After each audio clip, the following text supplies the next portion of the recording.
Assalamualaikum warahmatullahi wabarakatuh. Waalaikumsalam.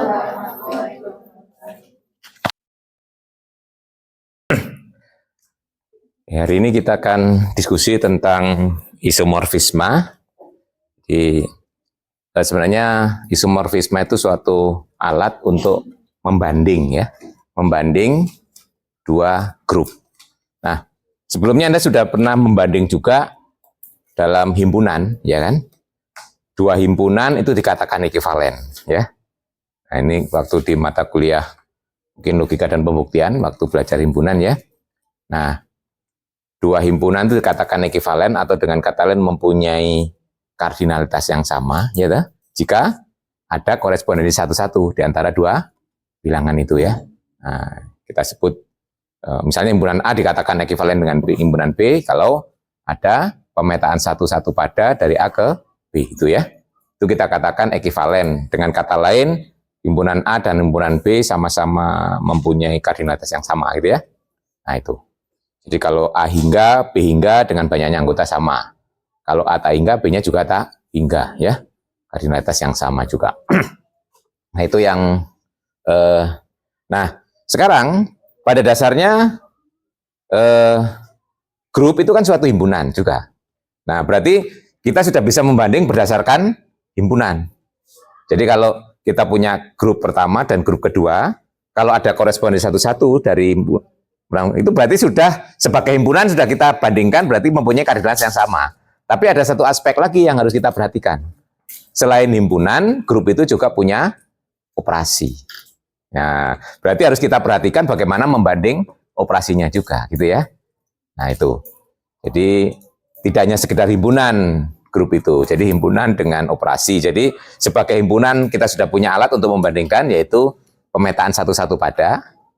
Nah, kemudian nanti sebagai grup kita harus bisa memperhatikan operasinya. Nah, sebagai ilustrasi atau motivasi kita menggunakan S3 dan D3. Kenapa? Itu kan sudah mempunyai banyaknya unsur yang sama, betul, ya?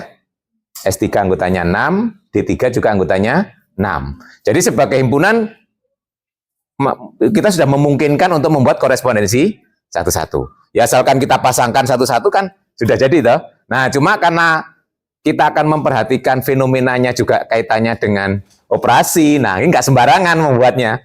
Kalau hanya membanding sebagai himpunan mudah, ya toh. Asalkan kita buat pemetaan satu-satu pada, kita kaitkan satu-satu, selesai.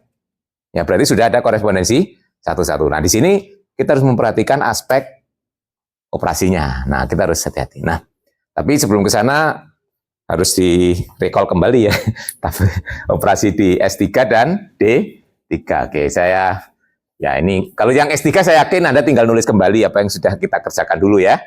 Nah, yang S3 yang di S3 tabel Kelly-nya, ya, kita punya identitas 12, 13, 23, 123, 132, ya, dan 6 unsur.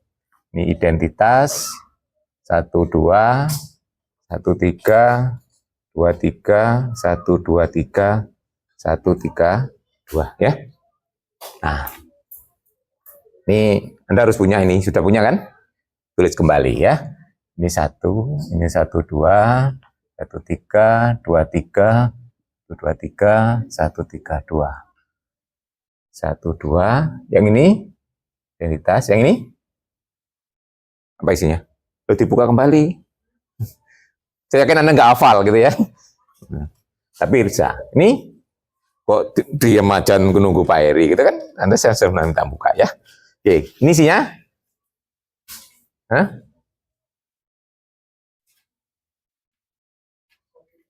1, 3, 2. Yang ini? 1, 2, 3. Yang ini? 2, 3. Yang ini? 1, 3. Oke, ini 1, 3. Ini? 1, 3, 2. 1, 2. Loh, bukan 1, 2, 3. Ngomong 1, 3, 2 siapa? 1, 2, 3, betul? 1 ke 2. Terus kemudian 1, 2, 3, ya. Yang ini? identitas. Yang ini 1 berapa? 32. Yang ini 1 2. Yang ini 2 3. Oke. Yang ini 2 3. Ini 1 3 2. Yang ini 1 2 3. Yang ini 1. Ini 1 1 3. Betul? Yang ini 1 2. Oke, 1 2 3 1 3. Betul? 1 3. Ya. 1 ke 2, 2 ke 3. 3 3 3 ke 1 ya. Ini 2 3. Yang ini 1 2. Yang ini 1 3 2. Yang ini identitas ya. Oke, 1 3 2. Yang ini 2 3. Yang ini 1 2. Yang ini 1 3. Ini identitas ya. Yang ini 1 2 3. Oke. Ini tabel untuk S3. Nah, sekarang yang D3 saya nggak yakin. Nah, D3 Anda buat ini gambarnya ya. Ini aja. Nanti sebenarnya labeling itu bebas, nanti mesti konsisten hasilnya gitu ya. Kalau saya buat segitiga sama sisinya, ini yang atas saya sebut saja top, ini left, ini right ya. Kemudian yang ini saya sebut aja yang pertama, ya. Ini yang kedua, ini yang ketiga.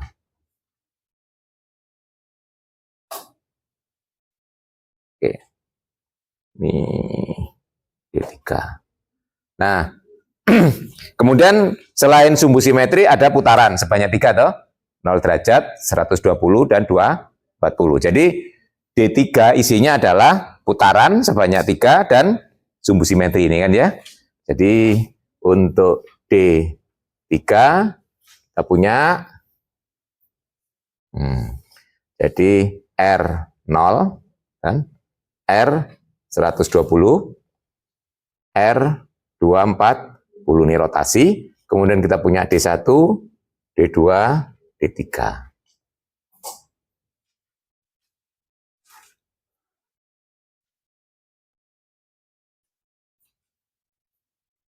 Nah, gitu ya. Nah, kalau operasi R0 dengan ini saya kira tetap ya, karena R0 kan tetap ya. Nah, ini enggak masalah, ini R0, R120, R240, D1, D2, D3, ini R120. Nah, R120 dengan R120 jadinya R240 ya. R240 dilanjutkan dengan R120, R0. Nah, sekarang D1 dilanjutkan dengan, nah itu kan ya. Jadi kan kita akan menghitung ini. R120 yang di kiri dilanjutkan dengan D1. Itu hasilnya apa? Gitu ya. Nah, kalau ini kan berarti D1-nya dulu. Baru, nah, D1-nya dulu. Jadi kalau kita lihat, kalau dari D1, nah ini ya, top, left, right. Nah, oleh D1, ya, jadi apa ini? D1 kan yang ini ya, yang atas ya.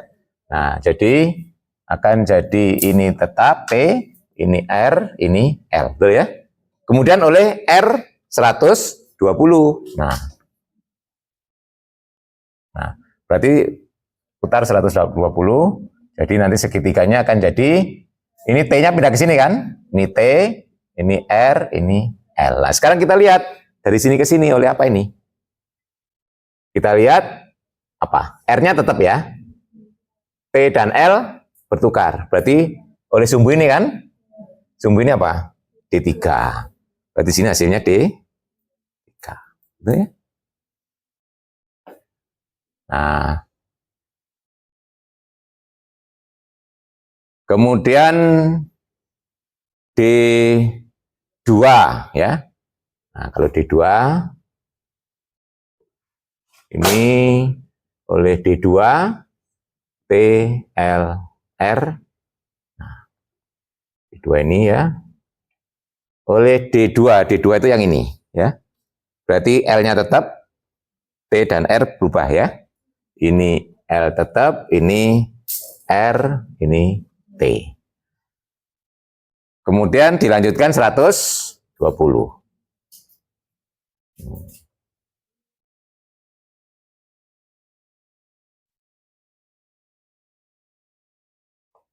Nah, berarti R pindah ke sini kan? Jadi, oh sorry ini. C, 120 kan? Ini R yang ke sini, ya toh? T-nya ke sini toh, L-nya ke sini, ini T. Betul ya? Nih, salah tadi ya. Nah, sekarang kita lihat dari sini ke sini, T-nya tetap, L dan R bertukar. Berarti D1. Ini coba dihitung pasti hasilnya D2 ya. Ya karena yang belum muncul D2 ya. Karena operasi itu masih ya unik kan hasilnya ya. Gak mungkin ada muncul 2 kali ya. Nah, oke, sekarang yang R0 dengan R240 hasilnya ya R240. Ini R0, ini R120.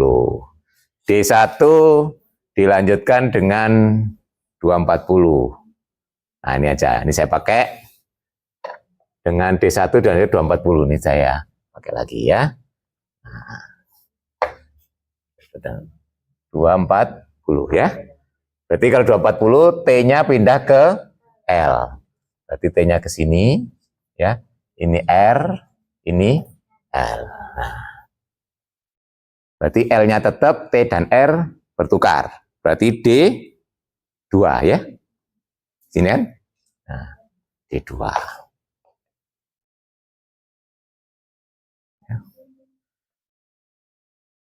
D2 dilanjutkan dengan 240. Ini saya pakai ya.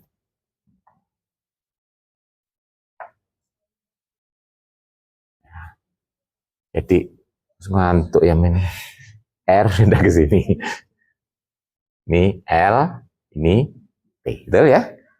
Nah, sekarang lihat dari sini ke sini. R-nya tetap, L dan T bertukar. Berarti yang ke sana dikitkan. Berarti ini D1 ya. Oh. Sekarang ini R0 dilanjutkan D1 masih D1. Nah, sekarang R120-nya dulu ya. Nah, top, left, right, R120. Jadi ini T di sini, L, R. Terus dilanjutkan dengan D1. Nah, D1 itu yang ke atas ya. Berarti R-nya tetap, di sini L, di sini T ya. Nah, sekarang dilihat dari sana ke sana, yang tetap L-nya, R dan T berubah. Yang ke sana berarti D2.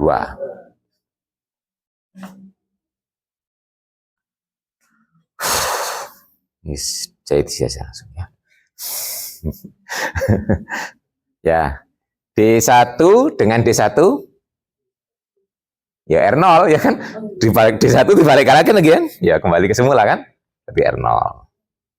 Nah, D2 dengan D1. Nah, D2-nya tadi ini. Nah, saya pakai lagi ya, dengan D1. Daripada gambar lagi. D1. D1 itu yang ke atas ya. Berarti sini R-nya tetap, ini T, ini L. Oke, kita lihat. Jadi kan T-nya pindah ke sini 120 toh? R120. Ini pasti R240 ya. Nah, ini D2. R120 dilanjutkan dengan D2. Nah, ini saya pakai lagi. D2. D2 itu yang ke sini, ya, berarti R dan L-nya bertukar, ya toh? Ini R, ini T, ya. Nah, sekarang kita lihat dari sini, apa itu? T-nya R120 ya. R120 dilanjutkan dengan D2. Sorry. Jadi benar ya. Ini jadi apa? R-nya tetap kok. L dan T berarti sana. D3. Ini pasti D1. Ya. Nah, ini D1 dilanjutkan D2. Nah, yang atas saya pakai lagi. D1 dilanjutkan dengan D2. D1 dilanjutkan dengan D2. D2 tadi yang ke sini, berarti L dan T-nya tertukar, R-nya tetap ya. Nah, sekarang dari sana ke sana, T-nya 240 ya, R 240. Ini D2 dengan 2 identitas R0, nah, ini pasti R 120. Ini D3, R 120 dilanjutkan dengan D3. Nah, ini ya. D3 yang ke sana, berarti ini dan ini tukar ya. Ini T, ini R, ini L. Nah, D1. Ini D2. Nah, kan D1 dilanjutkan dengan D2. D1, D3, sorry. Ini ya, D1 dilanjutkan dengan D3.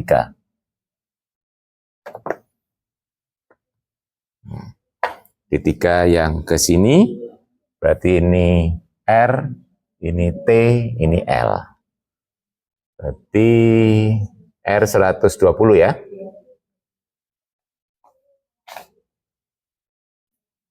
Ini R0, ini R.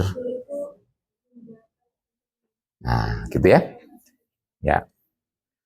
Oke, jadi ini tabel D3 yang dimaksudkan, yang saya minta ya. Nah, sebelumnya sudah ada yang membuat ini? Belum ya. Anda boleh nama ini bebas, nanti mesti konsisten gitu ya. Yang penting tabelnya gitu ya. Nah. Oke. Nah, ini sudah kita tabel, kita manfaatkan nanti ya. Yang penting ini sudah dapat ya. Ini hanya buramnya, ini saya hapus ya. Ini kan buram. Ini pelajaran SMP kan ya? Iya. Loh iya. Dulu kan ada pencerminan, pemutaran tuh ya.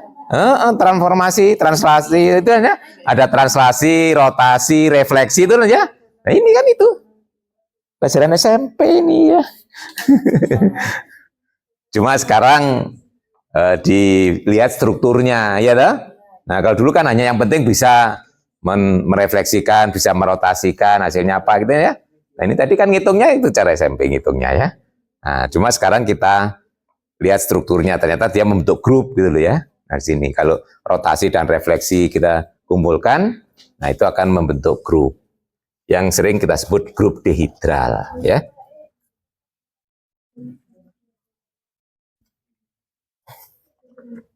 Nah, ini nanti dihidral itu berlaku untuk segi N beraturan gitu ya. Nah, kemudian kalau di buku yang dibahas tuntas itu adalah yang persegi ya. D4 sudah ada itu kan. Kemarin sudah saya singgung sekilas gitu ya. Nah, Anda bisa baca kembali kalau tabel yang D4 sudah ada di buku ya. Atau Anda sudah baca atau belum gitu ya. Sudah. Nah, ini yang D3. Nah, karena fenomenanya yang menarik adalah yang D3 dan S3 karena banyaknya anggota sama. Kalau S4 dan D4 sudah beda ya. Nah, D4 8, S4 24 ya toh. Nah, sudah beda ya.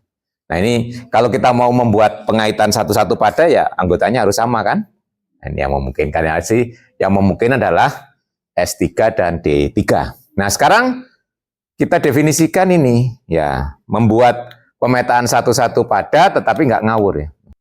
Saya akan membuat pemetaan satu-satu pada tapi dengan memperhatikan ya, ada yang saya perhatikan karena punya keperluan tertentu ya. Kalau nggak punya keperluan tertentu ya akan selalu dikatakan sudah jadi satu-satu pada ya. Tapi saya akan melihat dampaknya terhadap operasinya ya. Nah, jadi di sini pemetaannya identitas di S3 saya petakan ke R0. R0 kan identitas di D3 ya. Nah, kemudian 123 ke R120, 132 saya petakan ke R240, 12 saya petakan ke D3, 13 ke D2 dan 23 ke D1 ya. Nah ini. Ya ini polanya saya pilih sengaja saya buat ya, biar nanti ada fenomena yang menarik gitu ya. Nah, ini nggak sembarangan. Nah sekarang kita lihat dampaknya terhadap tabel ini ya.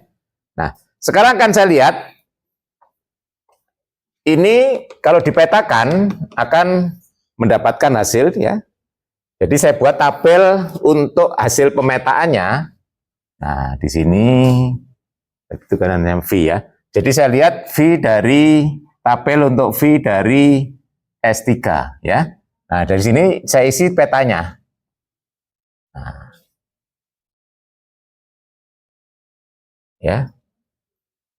Berarti di sini adalah peta dari identitas ya. Yaitu di sini R0 ya. Terus yang di sini peta dari 1 2. Jadi D3. Yang di sini peta dari 1 3, berarti D2. Berarti yang di sini peta dari 2 3, berarti D1 ya. Ini yang berikutnya peta dari 1 2 3, berarti R120. 1 kurang 1, peta dari 1 3 2, berarti R240 ya. Nah, di sini saya tulis ulang.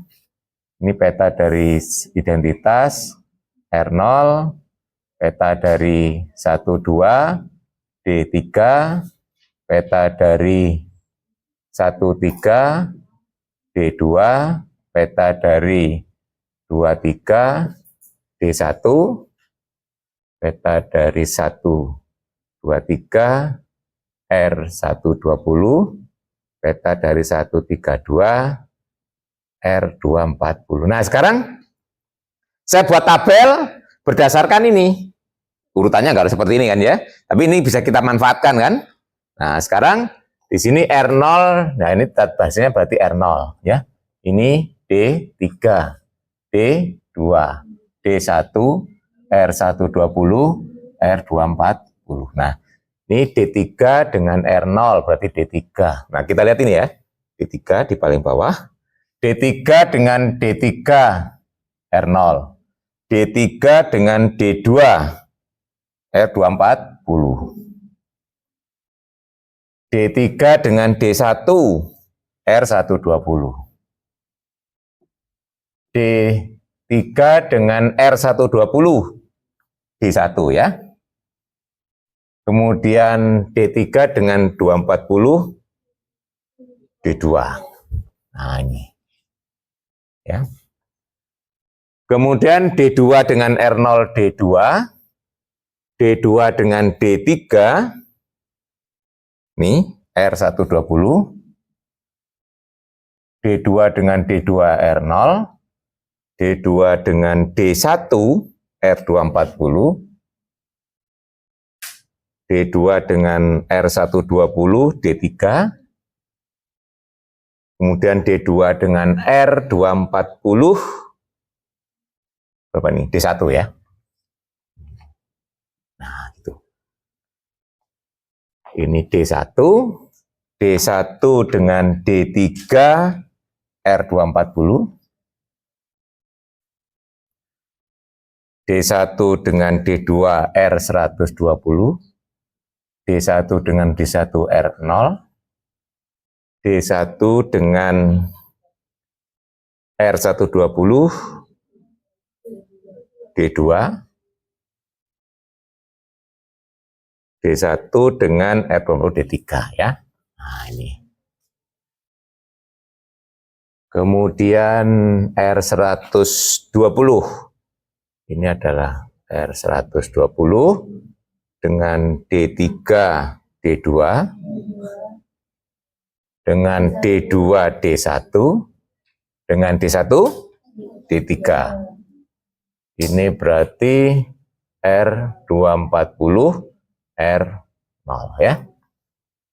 Ini R240, R240 gandeng dengan D3, D1, dengan D2, D3, nah dengan D1, D2, dengan ini R0, dengan ini R120. Nah, ini berarti kita punya tabel. Jadi ini artinya kita cari pemetaannya, terus kita cari hasil operasinya. Ya. Berarti sebenarnya tabel ini kalau kita baca adalah, kalau itu alfa kita sebut aja, yang di kiri ini adalah V alfa, yang di sini V beta, betul ya? Jadi kalau kita lihat yang di sini, ini ya, ini adalah V alfa, ya. Yang di sini V beta misalnya sebut aja. Berarti body tabel ini sebenarnya mencerminkan apa? V alfa dioperasikan dengan V beta, gitu ya. Body tabel. Nah, sekarang kita buat tabel yang kedua. Kita langsung memetakan hasilnya dulu ya. Ini kan punya tabel ya. Sudah kita operasikan, langsung kita petakan hasil tabelnya ini yang di dalam tabel. Jadi body tabel ini yang kita petakan. Nah, kita buat.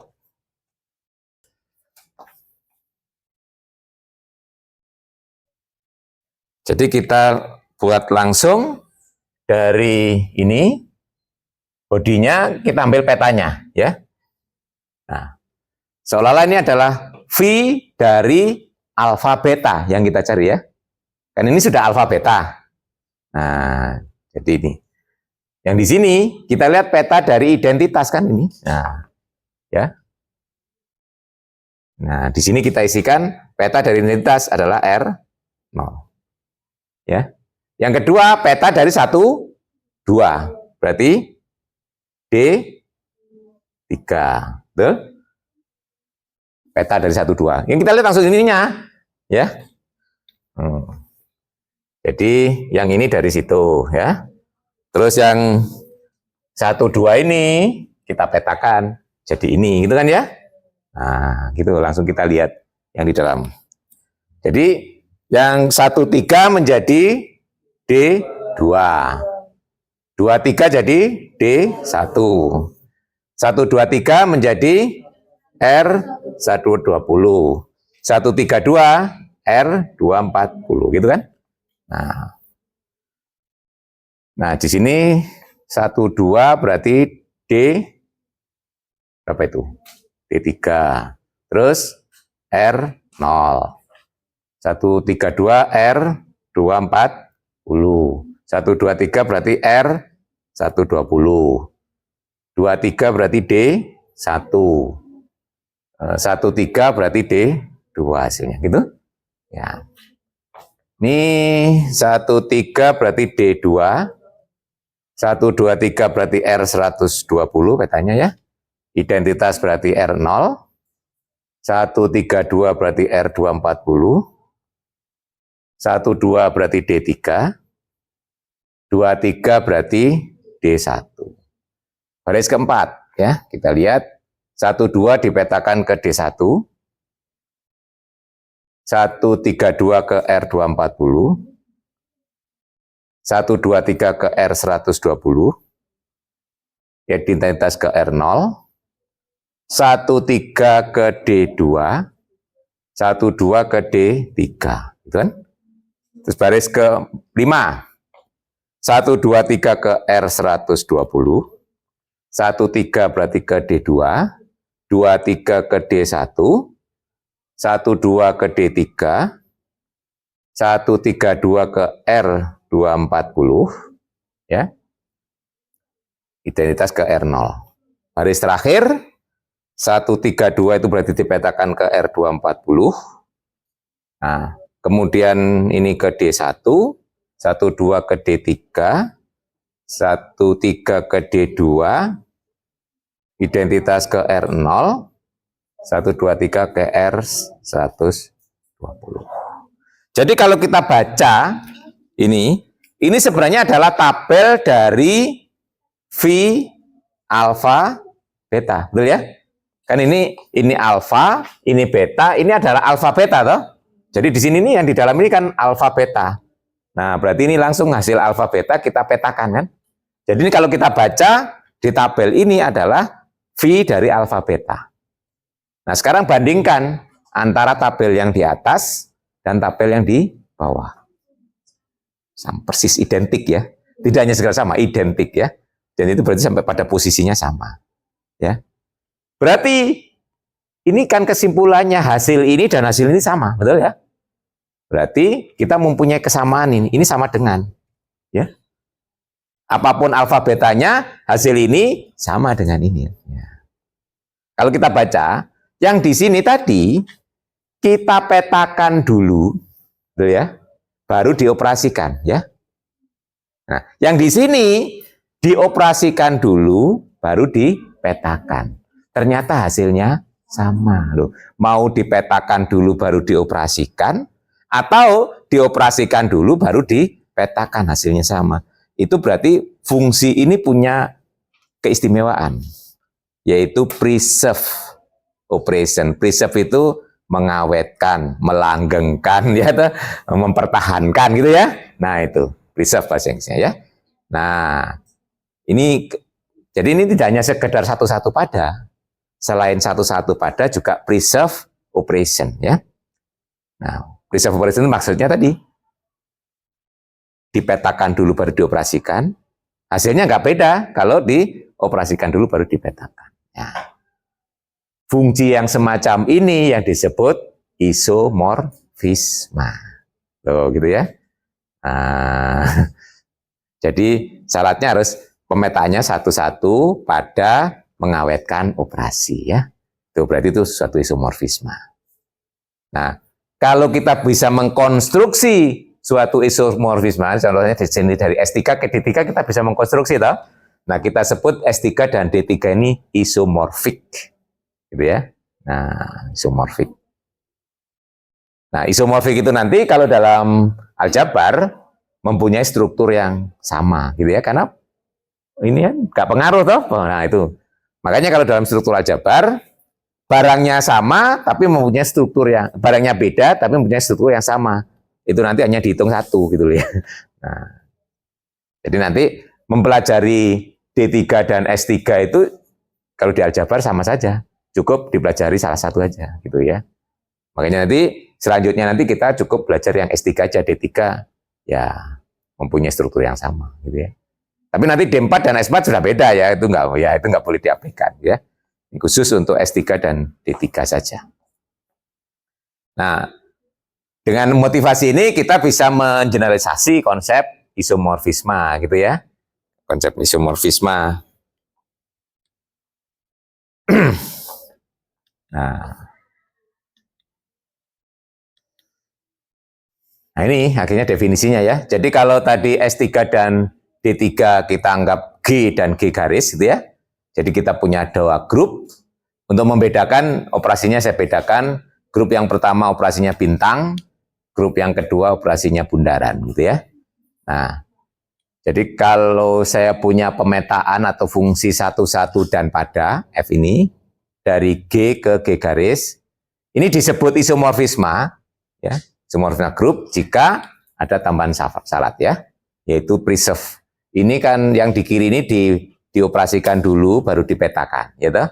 Yang di kanan dipetakan dulu baru dioperasikan. Kalau ini sama untuk semua X dan Y, baru itu kita sebut. Nah, ini ya. Jadi ilustrasinya tadi itu. Nah, kalau kita bisa membuat atau ada suatu isomorfisme, maka dua grup ini kita sebut isomorfik. Nah, simbolnya ini ya. Kalau di buku simbolnya seperti yang di atas tapi jejer 2 gitu ya. Kalau yang saya baca, kalau yang belum baca ya nggak tahu ya. Ya. Tapi saya menggunakan simbol yang ini nih karena umum dipakai ya. Itu rupanya Pak Galian ingin beda gitu. Ya nggak apa-apa, Anda nanti pakai simbol seperti yang dipakai di Galian boleh, pakai yang sini silakan ya. Ya. Kalau saya lebih suka yang ini karena ini general dipakainya ya di beberapa tempat. Karena yang seperti dipakai Pak Galian, yang seperti huruf di atas isi double itu sering dipakai untuk approximation ya, pendekatan ya. Misalnya kita punya nilai apa terus didekati dengan apa itu ya, approximation ya. Makanya biar beda ya.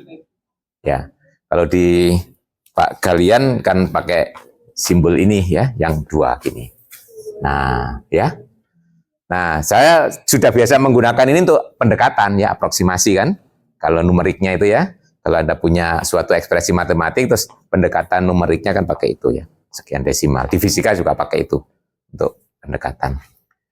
Nah, kalau saya belajar aljabar dari dulu di beberapa buku itu lebih banyak pakai ini isomorfisme ya. Tapi nggak apa-apa kalau Anda konsisten dengan punyanya Pak Galian ya nggak apa-apa kalau ya.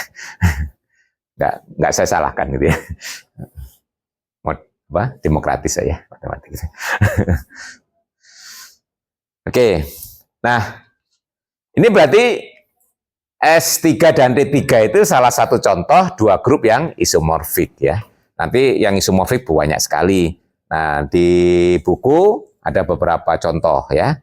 Baik contoh yang iya maupun yang tidak gitu ya. Nah, sudah dibaca? Sudah paham?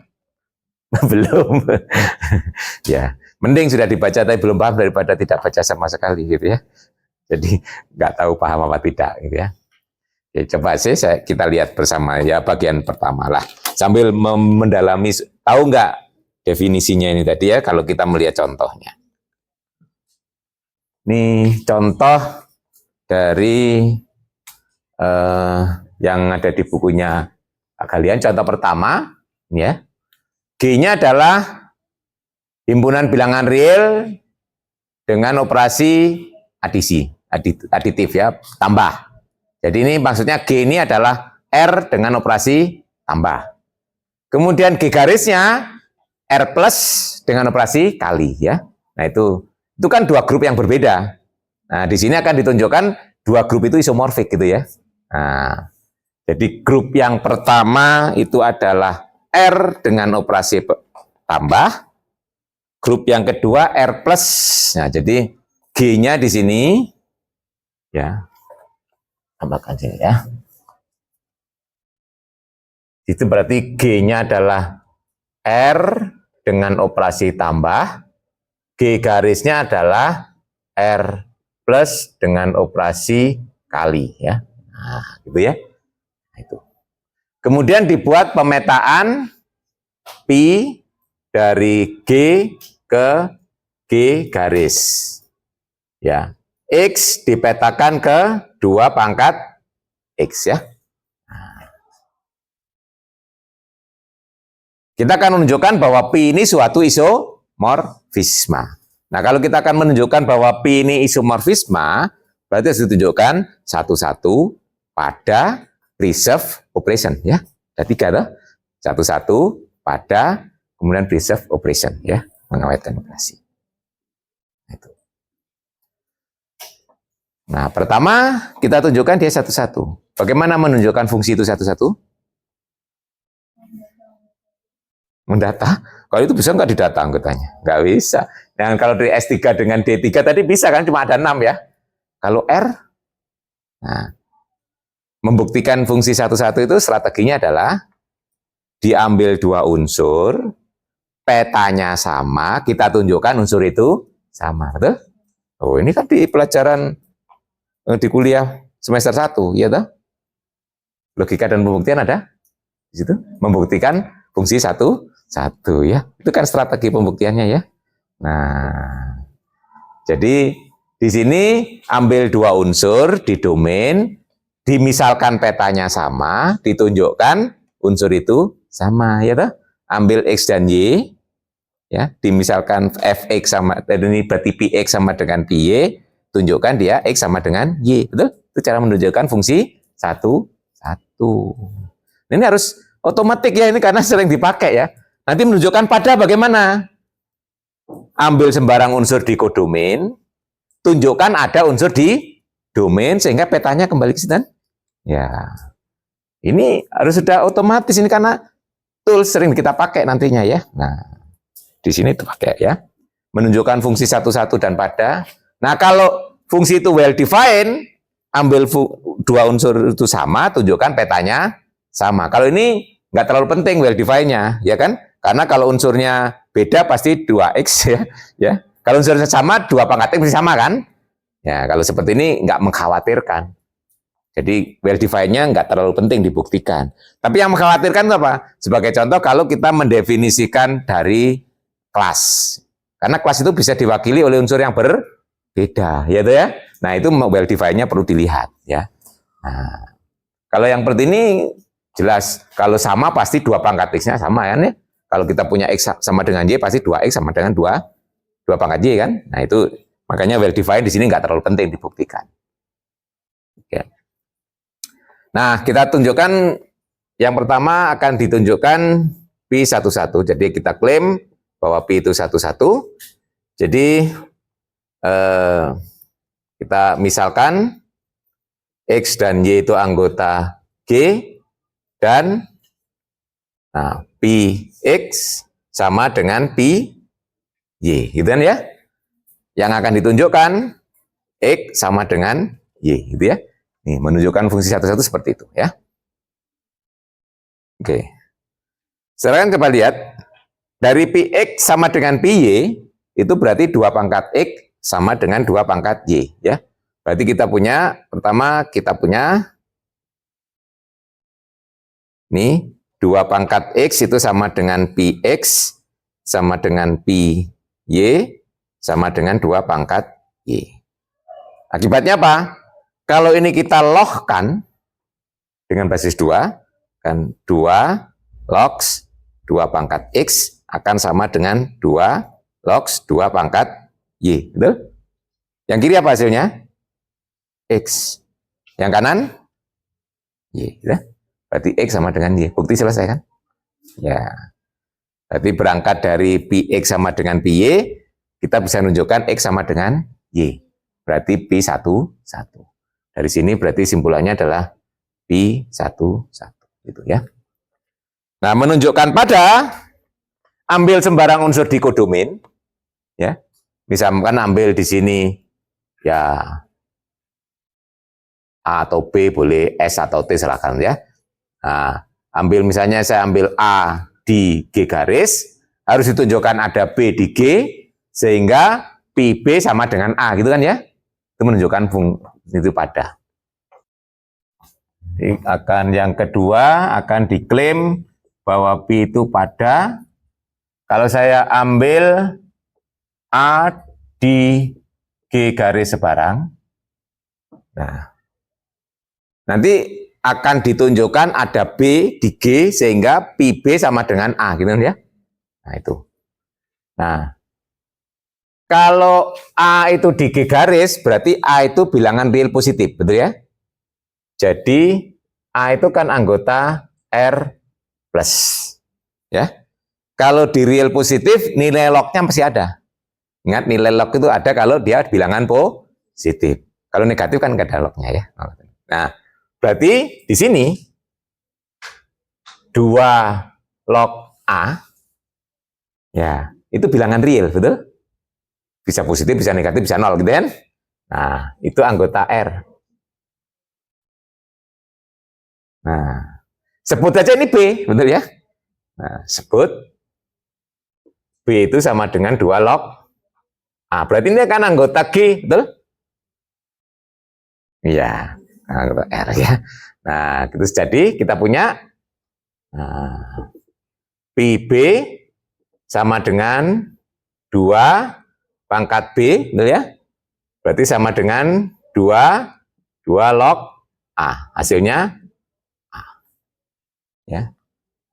Nah, berarti pada selesai buktinya. Kan ada B sehingga PB sama dengan A. Nah, jadi P pada. Yang terakhir yang akan ditunjukkan dia preserve operation ya. Saya ambil dua unsur sembarang, X, Y, di G. Kita lihat, G itu berarti R dengan operasinya tambah. Berarti P dari X ditambah Y, kan dioperasikan pertama ya. Sesuai dengan definisi itu adalah 2 pangkat X tambah Y. Kemudian sesuai dengan sifat eksponen, ini adalah, saya ke bawahnya, 2 pangkat X dikalikan 2 pangkat Y. Ya. Nah ini kan Pi X kali Pi Y. Nah ini sembarang, kalau diambil sembarang, berarti kesimpulan kita adalah Pi X ditambah Y sama dengan Pi X kali Pi Y untuk semua X, Y, di G. Ya. Jadi kesimpulannya dari 1, 2, dan 3 kita peroleh Pi adalah suatu isomorfisme.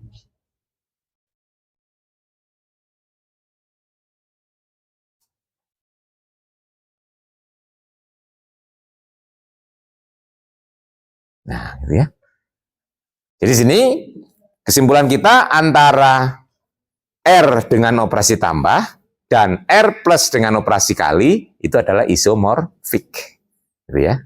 Jadi kesimpulan di sini G dan G garis adalah isomorfik ya. G-nya adalah R plus R dengan operasi tambah, G garisnya R plus dengan operasi kali. Jadi sebenarnya kesimpulannya adalah G isomorfik dengan G garis gitu ya. Karena kita bisa membuat isomorfisme walaupun dibuatkan oleh Pak Galian di sini.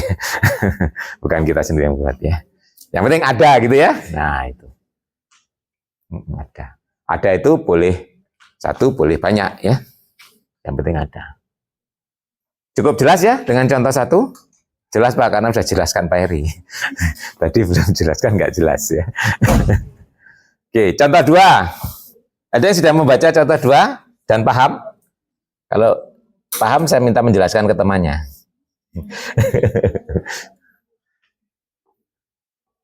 Nah, ini hasil penting yang kesimpulannya general gitu ya. Ini ada kaitannya dengan yang kita bahas di grup siklik kemarin ya. Jadi waktu kita membahas grup siklik kemarin kan ada 2 macam, grup siklik yang tak hingga dan grup siklik yang hingga ya. Nah, ingat kriteria kesamaan anggota grup siklik kemarin ya. Kalau grup sikliknya itu ordernya tak hingga, AI, A pangkat I, karena di grup siklik kan berarti berbentuk A pangkat ya. A pangkat I sama dengan A pangkat J jika I sama dengan J, betul ya? Kalau grupnya tak hingga. Kalau yang hingga, misalnya dia ordernya N, ingat kriterianya, A pangkat I sama dengan A pangkat J jika N membagi I min J ya. Selisih pangkatnya itu kelipatan N, betul? Ayo dibuka kembali sifat yang sudah selali, habis UTS dilupakan itu. Karena di UTS nggak keluar Pak soal itu Pak. Ya kalau dikeluarkan banyak sekali ya. Jebejan ya. Nah itu ingat ya. Nah ini kita pakai di sini ya. Jadi kita lihat dulu kalau grupnya yang infinite dulu. Jadi misalnya kita punya G itu grup siklik, kemudian dia infinite ya, ordernya infinite, tidak tak hingga. Jadi kasus pertama kita lihat dulu, ini sebenarnya ada dua soal itu ya di contoh 2 itu untuk grup siklik yang infinite dan grup siklik yang finite. Nah di sini untuk melihat fungsinya kita menggunakan sifat yang Pak Heri sebutkan tadi, yaitu kesamaan unsur di grup siklik gitu ya. Karena grup siklik itu bentuknya adalah A pangkat gitu ya kalau generatornya A. Jadi yang pertama misalkan kita punya G itu dibangun oleh A gitu ya. Grup siklik dibangun oleh A dan order dari G itu tak hingga ya. Tak hingga di sini. Nah, ingat kalau kita punya grup siklik tak hingga, kita punya ini toh. A pangkat I sama dengan A pangkat J jika dan hanya jika I sama dengan J, betul ya? Nah, itu sudah kita buktikan kemarin tuh ya, seperti itu. Anda kok lupa ya? Nah, ini nanti akan dipakai untuk melihat nih sifatnya ya. Ini sifat ini kita pakai untuk melihat ini. Jadi kalau kita membuat pemetaan ya dari sini, ini kan ke kanan dan ke kiri. Coba lihat kalau ke kanannya dan ke kirinya. Nah, kita lihat. Jadi kalau kita mau membuat pemetaan, jadi kalau kita definisikan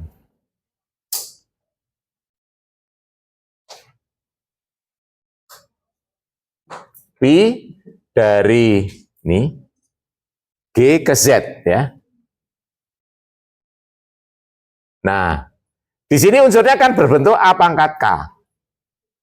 K-nya kan bilangan bulat, betul ya? Ingat grup siklik itu adalah semua perpangkatan dari A dengan A-nya dengan pangkatnya adalah bilangan bulat ya, definisinya.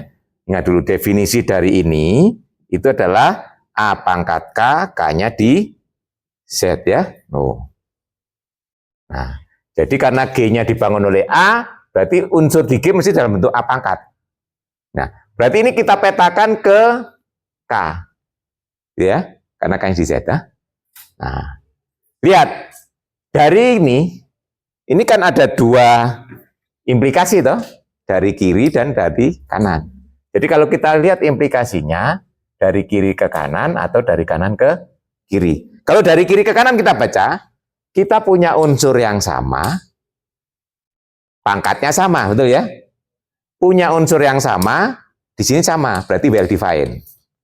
Ya, berarti yang ke kanan dipakai untuk membuktikan well defined. Jadi unsur sama, petanya sama. Berarti ini P well defined. Ya, defined ya biasanya. Nah, yang ke kiri coba. Di sini bilangan bulatnya sama pangkatnya ya. Di sini sama. Ternyata unsurnya sama. Apa?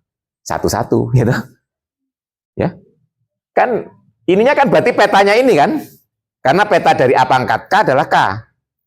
Nah, berarti yang di sini kan kita baca sebenarnya P A pangkat I sama dengan P A pangkat J berakibat A pangkat I sama dengan A pangkat J, betul ya? Nah, berarti yang ke kiri akan membuktikan P-nya itu 1. Paham sampai di sini? Halo. Ini kan kita menggunakan properties ya untuk melihat sifat ya. Jadi kalau ke kiri, lihat ke kiri itu kan I sama dengan J akan berakibat A pangkat I sama dengan A pangkat J, betul?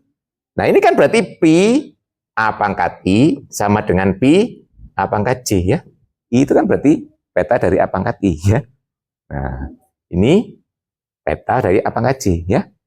P A pangkat I sama dengan P pangkat A pangkat J berakibat ya unsurnya sama kan? Nah berarti 1-1. Ya, ini kan bisa kita baca Px sama dengan Py berakibat X sama dengan Y. Nah, gitu ya. Jadi, kita bisa langsung menggunakan sifat untuk menjelaskan. Ya. Ini kalau bukunya tingkatnya advance, ya. Nah, berdasarkan ini, gitu ya, langsung kita dapatkan fungsi yang didefinisikan seperti ini adalah 1, gitu ya. Nah, gitu kalau bukunya sudah levelnya tinggi gitu ya. Oke, berarti kita peroleh ini sudah 1-1. Berarti untuk membuktikan dia isomorfisme, tinggal menunjukkan pada dan preserve. Ya toh? Jadi sudah 1-1. Jadi berdasarkan ini, P itu sudah 1-1 ya. Nah, terus berarti kekurangan buktinya tinggal 2, yaitu P itu pada dan P preserve. Jadi sekarang kita klaim P pada, ya. Ya ambil sembarang unsur di sini, ya. Ambil misalnya T di Z sebarang, ya. Nah, diambil sebarang, ya sudah pasti A pangkat T itu anggota G, betul ya? Karena T di Z ya. Nah, terus P dari A pangkat T sama dengan T. Nah, jadi P-nya pada toh? Oke, P pada. Tinggal kita klaim bahwa P mengawetkan operasi. Nah, ya. Saya ambil dua unsur A pangkat I dan A pangkat J itu anggota G, ya. Berarti P dari A pangkat I, A pangkat J sesuai dengan definisi perkalian di perpangkatan adalah P dari A pangkat I tambah J, ya. Sesuai dengan definisi kalau ada A pangkat, ini berarti I tambah J, ya. I tambah J berarti di sini adalah P dari A pangkat I ditambah P dari A pangkat J. Oke, bukti selesai toh? Berarti preserve ini operasi di G, ini tambah operasi di Z, ya. Jadi ini suatu isomorfisme.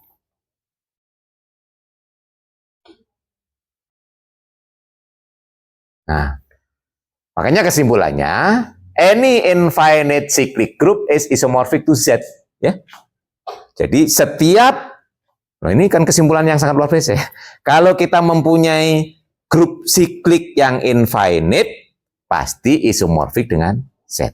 Oh, itu ya. Jadi cukup mempelajari Z saja. Kalau kita bekerja dengan infinite cyclic group, gitu ya. Kalau kita mau belajar grup siklik yang tak hingga, cukup belajar Z. Nah, gitu ya. Perilakunya sama dengan Z nantinya. Nah, kemudian kalau yang hingga, yang kedua. Nah, yang kedua, sembarang grup siklik yang finite, ordernya N, akan isomorfik dengan Zn. Ya. Tuh ya. Jadi sekarang yang kedua, kita punya grup siklik G, ordernya N. Akan kita tunjukkan bahwa G nanti isomorfik dengan Zn. Ya. Jadi sekarang misalkan G itu siklik dan order G-nya adalah N, gitu ya. Yang akan ditunjukkan bahwa G isomorfik dengan Zn, ya. Nah, berarti kita harus bisa mengkonstruksi suatu isomorfisme dari G ke Zn. Nah, konstruksinya sama dengan tadi ya. Nah, gunakan sifat apa? Kesamaan lagi. Kalau grupnya ordernya N, tadi ingat ya. Nah, kalau di grup ini A pangkat I sama dengan A pangkat J itu jika dan jika N membagi selisih I dan J, betul? Nah, makanya jangan dilupakan ya yang sudah ada itu ya, dipakai lagi gitu ya. Nah, itu waktu dulu kan teorema tentang kriteria kesamaan unsur di grup siklik ya. Kriteria A pangkat I sama dengan A pangkat J kalau menamakan teoremanya di bukunya Pak Galian ya. Nah, oke. Nah, ini kita baca kayak tadi ya. Ada dua ya. Dari kiri ke kanan membuktikan well defined sama. Kenapa? Ya, kalau kita baca yang ke sananya ya, yang ke kanannya, kalau kita baca ini ya, kan kita baca A pangkat I sama dengan A pangkat J akan berakibat N membagi, ya, ini jika saya langsung jika dulu ya, ini saya terjemahkan aja, terjemahkan. Ini N membagi I dikurangi J. Secara modular, di aritmetika modular, ini kan berarti apa? Jika I kongruen dengan J mod N, betul? Halo? Ya? Ini jika kelasnya I sama dengan kelasnya J, betul? Di modulo N ya, di Zn. Berarti kelas I sama dengan kelas C. Tuh. Ya. Kita baca. Dari kiri ke kanan well defined, dari kanan ke kiri satu. Loh ya toh. Jadi kalau kita buat pemetaannya ini, kalau kita definisikan pemetaan ini P dari G ke Zn, ini Zn-nya di bawah ya, sorry. Nah, ini berarti A pangkat I, A pangkat K, pakai K ya, dipetakan ke kelasnya K, loh ya. Jadi dari kiri ke kanan kita baca, dari sini ke sini well defined. Nah, dari kanan ke kiri satu ya. Jadi dari sifat ini ya, kita bisa menyimpulkan kita sudah dapat fungsinya itu satu. Ya, tuh ya. Jadi dari sifat ini, nah gitu ya, kita dapatkan bahwa P itu sudah satu, pemetaan yang satu. Lebih eksplisitnya adalah pemetaan satu, karena pemetaan sendiri sudah dibuktikan well defined. Nah, gitu ya. Nah, berarti sama dengan ini tadi. Untuk membuktikan P itu suatu isomorfisme, tinggal dua sifat yang belum eksplisit, yaitu pada dan preserve operation. Ya. Nah, kalau kita klaim P-nya pada, nah, saya ambil sembarang unsur di sini, misalnya T di Zn sebarang. Kalau kelas T anggota Zn, jadi T itu anggota Z, betul? Ya, misalnya di Z5, kita ambil nah, kelas 5 atau kelas 4 anggota ya Z5. 4-nya kan anggota Z kan? Nah, berarti A pangkat T kan anggota G, betul? Jadi selesai. P dari A pangkat T sama dengan kelas T. Jadi pada, selesai ya. Nah, tinggal membuktikan P itu preserve ya, mengawetkan operasi. Klaim bahwa P mengawetkan operasi. Saya ambil misalnya X dua unsur ya, A pangkat langsung aja. A pangkat I, A pangkat J di G ya.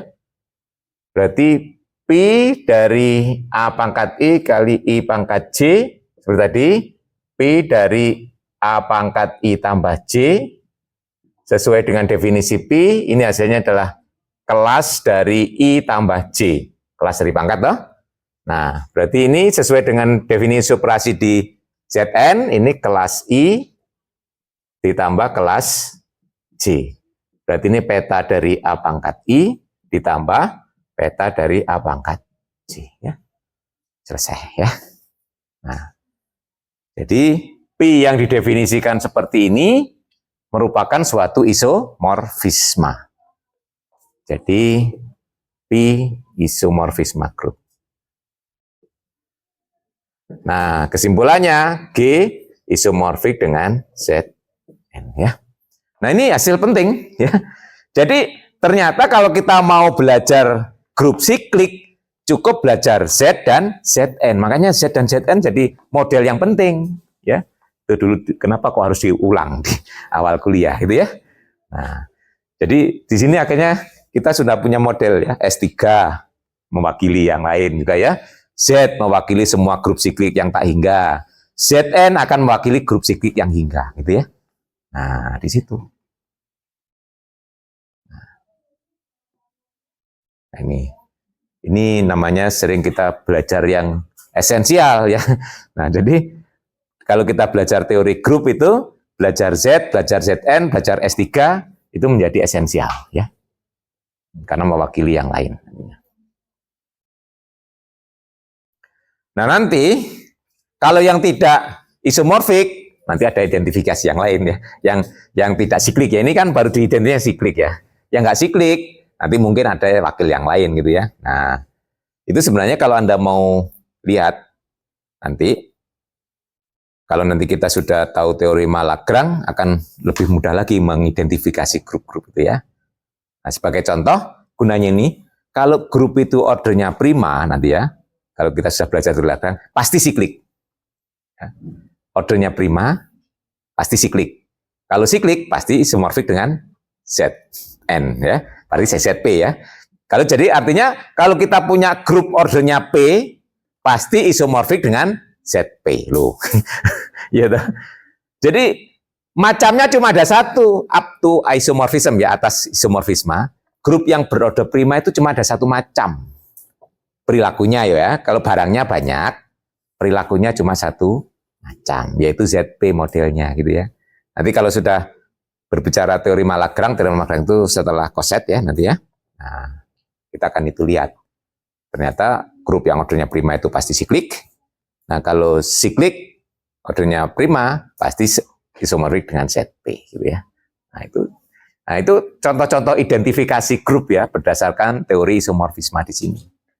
Nah, nanti yang tidak prima baru menarik gitu kan ya.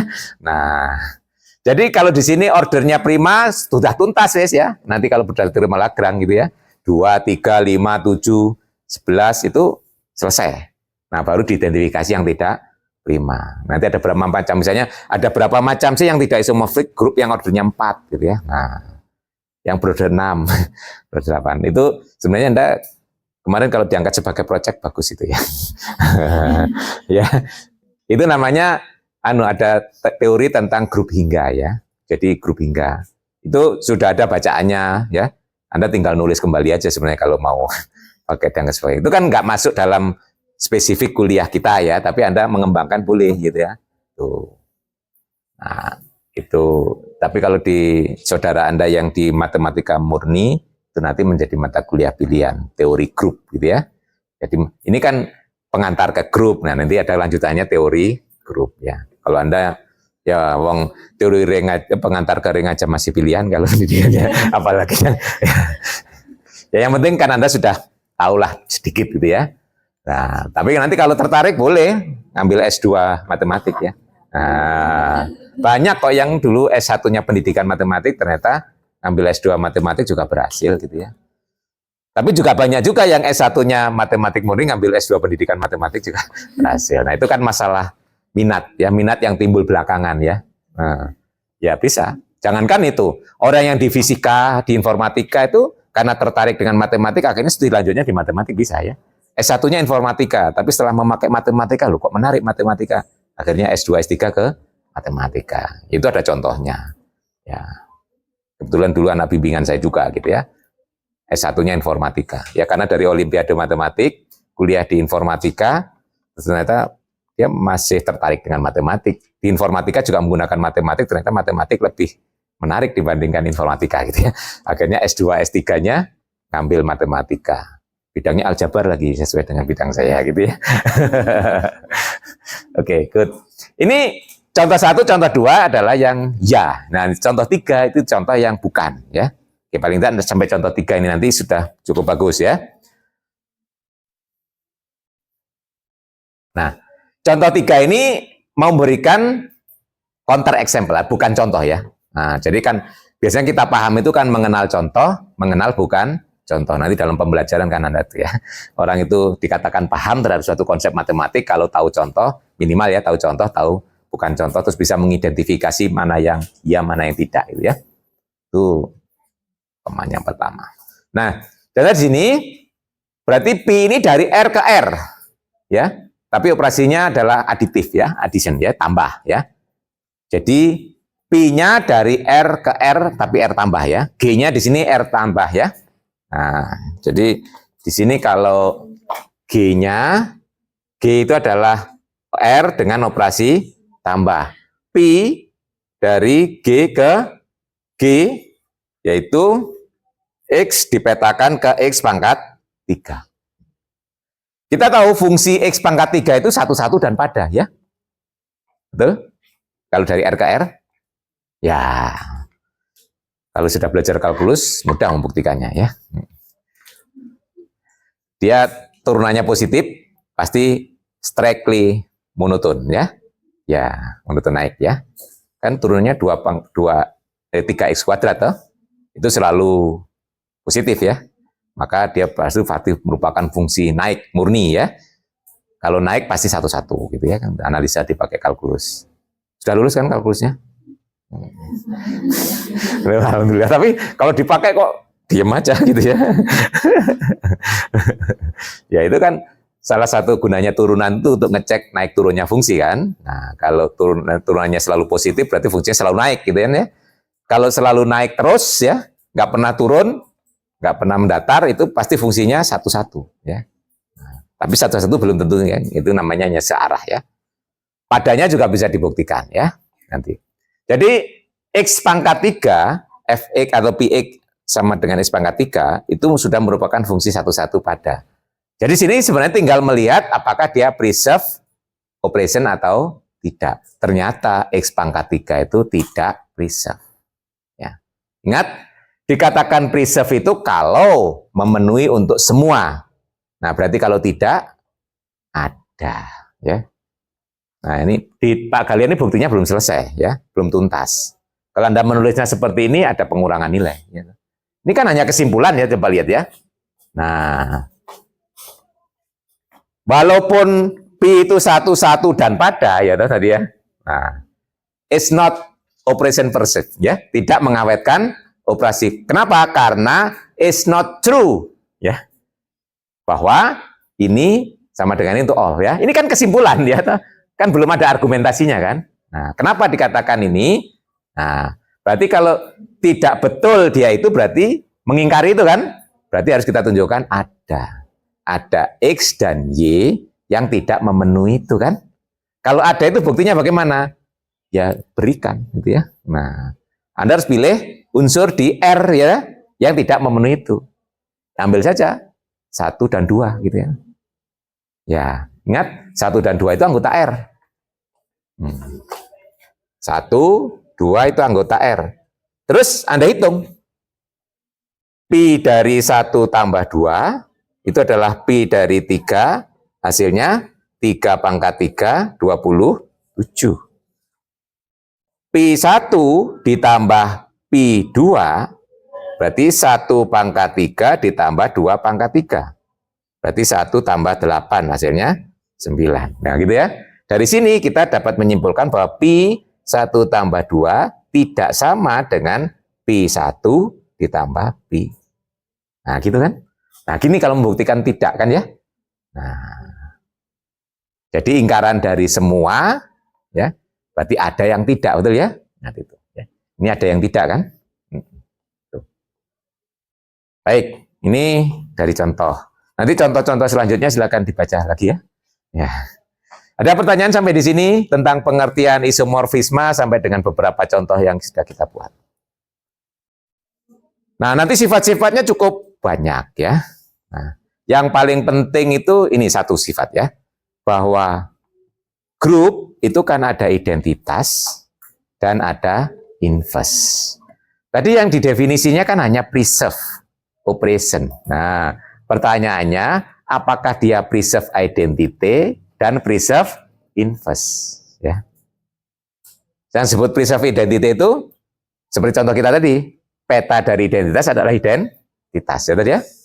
Tadi di contoh kita dari S3 ke D3 tadi kan, peta dari identitas adalah identitas. Nah, itu nanti bisa dibuktikan secara umum.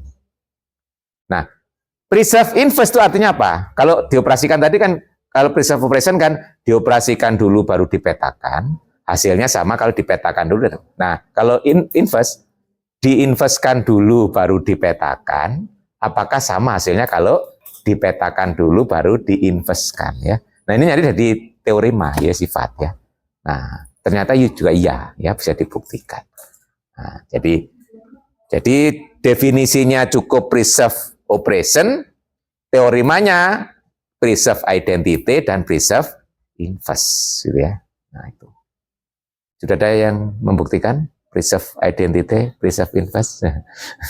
Buktinya nggak susah ya, menggunakan sifat grup saja. Kalau preserve identity, kalau saya punya P itu dari G ke G garis isomorfisme. Kemudian E itu identitas di G. E garis identitas di G garis gitu ya. Nah, yang akan ditunjukkan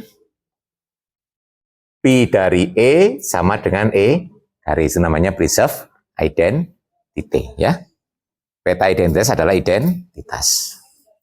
Bagaimana membuktikan ini? Lihat. E dioperasikan E hasilnya E, betul? Nah, berarti dari sini P E sini ya, akan sama dengan PE, betul? Ya, ini sama.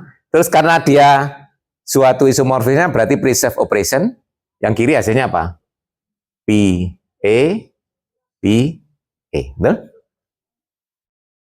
Terus yang kanan, PE itu unsur di mana? Di G garis, betul? Ya kan, dari G ke G garis toh? Berarti petanya E kan di sini. Berarti PE di sini kan? Berarti kalau dia saya kalikan dengan identitasnya di G garis kan tetap toh? Nah, berarti ini akan sama dengan E garis ya, betul ya? Nah, berarti Y sama dengan Y kali E toh? Nah. Terus sekarang digunakan apa? Digunakan hukum konselasi toh? Di grup berlaku hukum konselasi. Ini. Tuh. Oh, selesai. Jadi PE. Nah, ya, susah? Gampang toh? Oh. Jadi kita cukup membuktikan dengan menggunakan definisi isomorfisme dan sifat konselasi ya pada grup. Grup berlaku hukum penghapusan atau konselasi. Nah, sekarang yang kedua preserve inverse. Jadi kalau saya punya A itu unsur di G, ya, yang akan ditunjukkan P dari A inverse, ya, ini berarti diinverskan dulu baru dipetakan, sama dengan PA diinverskan, gitu kan ya? Dipetakan dulu baru diinverskan. Berarti ini preserve inverse ya. Nah, sekarang kita gunakan ini dari sini ya. Dari di atas ini kita punya hasil ini ya. Kita tadi punya bahwa PE sama dengan E garis. Nah, terus yang ini E yang di dalam saya ganti dengan A dikalikan A inverse, betul? Nah, ini saya ganti P A inverse menggantikan E. Yang di kanan, ya, ini kan unsur di G garis. Saya ganti dengan PA dikalikan PA inverse. Ini kan di sini juga E garis, toh? Berarti Y dengan Y inverse, betul ya? Tuh, sampai sini paham?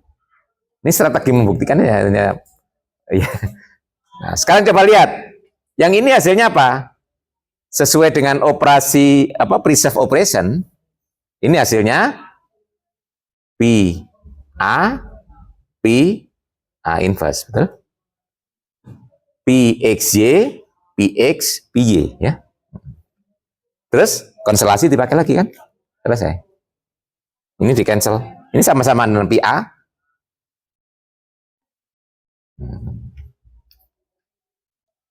Ya. Kesimpulannya kan PA inverse sama dengan PA diinverskan. Ini dua sifat yang penting.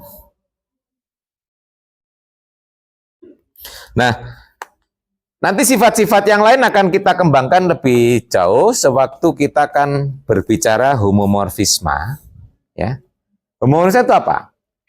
Nah, isomorfisme tadi itu kan ada sifatnya 3 ya. Satu-satu pada preserve. Nah, kalau satu-satu padanya kita abaikan, berarti kan kita hanya memperhatikan preserve-nya saja. Nah, itu yang kita sebut homomorfisme. Sama dengan waktu kita dari grup ke monoid, semigroup gitu ya. Nah, grup itu syaratnya adalah asosiatif, adanya identitas, inverse. Nah, kalau inverse-nya kita abaikan, cuma melihat asosiatif dan identitas berarti punya monoid, ya toh?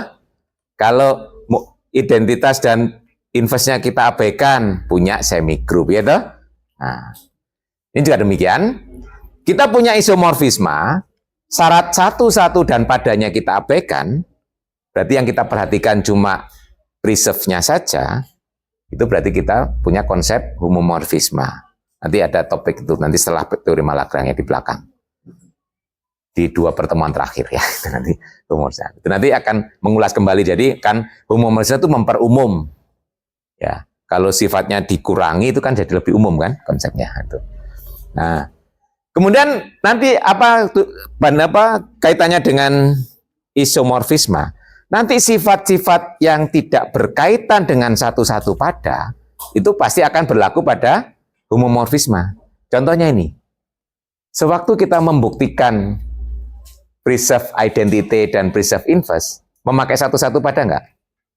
Enggak. Nah, berarti sifat yang seperti ini nanti, ya toh, tetap berlaku kalau kita punya P-nya suatu homomorfisme, gitu ya.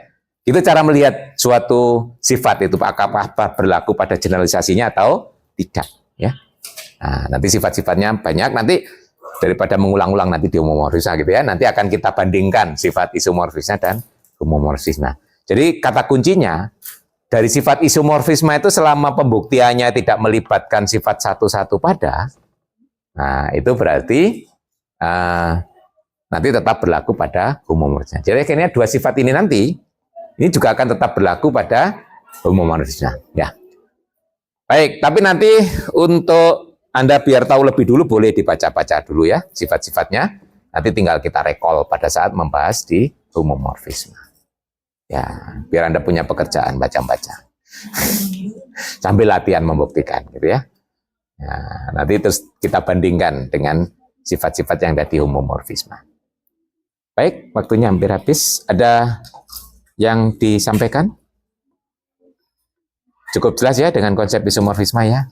Nanti untuk memperdalam silakan ditelaah kembali contoh-contohnya yang sudah ada di situ dan mungkin sifat-sifatnya dicoba dibaca juga sambil dipahami gitu ya. Nah, okay. Betul ini nggak ada pertanyaan? Mau nanya Muhammad Pak, ada Pak? Ya. Ini ya tadi saya nggak langsung ke definisi, masih tetap saya mulai dari motivasi itu biar Anda punya gambaran konkretnya ya. Coba bayangkan kalau saya langsung masuk definisi gitu ya, mungkin lebih abstrak lagi gitu ya. Nah, tadi ada ilustrasi dengan melihat S3 dan D3 gitu ya. Ini contoh-contoh yang lain. Nah, di situ juga ada yang kaitannya dengan U gitu ya, dikaitkan dengan siklik ya. Kalau sudah bisa siklik kan sudah punya teorimanya ya. Contohnya di U berapa itu di contoh itu ada kan? Nih, 1. Contoh kalau kita menggunakan sifat yang sudah dibuktikan. Contoh 4 kalau nggak salah ya, berikutnya. Sedikit lagi lah ini bagaimana itu kan saya ingat ya. Nah, itu ya. Jadi kalau untuk membuktikan bahwa U10 isomorfik dengan U5 tidak harus kita konstruksi dengan langsung ya. Nah, pakai sifat yang sudah kita punya yaitu grup siklik itu isomorfik dengan Zn kalau dia ordernya n toh. Nah, makanya kita lihat U10 itu anggotanya 4. Terus dapat ditunjukkan bahwa U10 itu siklik. Nah, berarti ordernya 4 siklik, berarti dia isomorfik dengan Z4. Nah, itu demikian juga U5. U5 itu anggotanya juga 4. Tunjukkan siklik. Nah, berarti grup siklik ordernya 4, berarti isomorfik dengan Z4. U10 isomorfik dengan Z4, U5 isomorfik dengan Z4, akibatnya U10 juga isomorfik dengan U5. Gitu loh ya. Nah, itu cara lain membuktikan isomorfisme. Jadi gunanya yang sudah kita ketahui di situ, ya. Jadi kalau kita berkaitan dengan grup siklik, asalkan ordernya sama, pasti isomorfik dikaitkan dengan Zn kan, ya itu. Ini contoh menggunakan sifat yang sudah kita buktikan, ya. Lebih cerdas kalau kita menggunakan itu daripada mengkonstruksi langsung pemetaannya, gitu loh ya. Itu lebih rumit pembuktiannya. Ini yang menggunakan. Namanya bukti dengan menggunakan sifat yang sudah kita kenali, ya. Ya, saya kira itu ya. Ini Kan catatan mumpung ingat tadi itu tadi. Jadi sifat yang kita buktikan itu bisa digunakan. Ya. Oke, saya kira cukup. Ya, insya Allah kita ketemu lagi Jumat pekan depan ya. Tetap semangat karena ini baru pertemuan ke-9. Masih ada 7 lagi dengan UASnya ya. Pekan depan topik kita tentang apa? Koset ya. Nah, kenapa kalau kita belajar S3, salah satu contohnya itu, dia adalah contoh grup yang tidak komutatif, nanti bisa untuk menelaah tentang koset. Nah, koset itu adalah subgrup dikalikan unsur. Nah, kalau grupnya komutatif, dikalikan di kanan dengan di kiri itu sami mawon. Sama saja toh.